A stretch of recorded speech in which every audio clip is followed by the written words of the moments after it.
Brother Rahul, যাকে দেখলেই বেদাতিরা কাঁপে।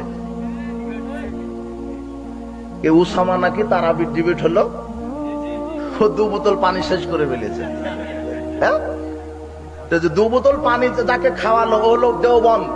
হ্যাঁ, আর ব্রাদার রাহুল দেওবন্দ আরবিতে বানান করতে পারবে কিনা, অপমান করছি না, মানে আল্লাহ হেফাজত করো। ও তো মাদ্রাসাতেই যায়নি, কিন্তু খাওয়ালো কাকে পানি? বুঝেননি কথা?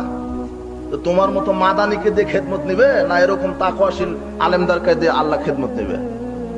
তাই বলে মাদানি মানে এটা কথার গতি। আমার এক মাদানি বসা আমার নামে, বাশার বিন হায়াতের নামে, মাহমুদ বিন কাসিমের নামে ওখান থেকে সমালোচনা করছে।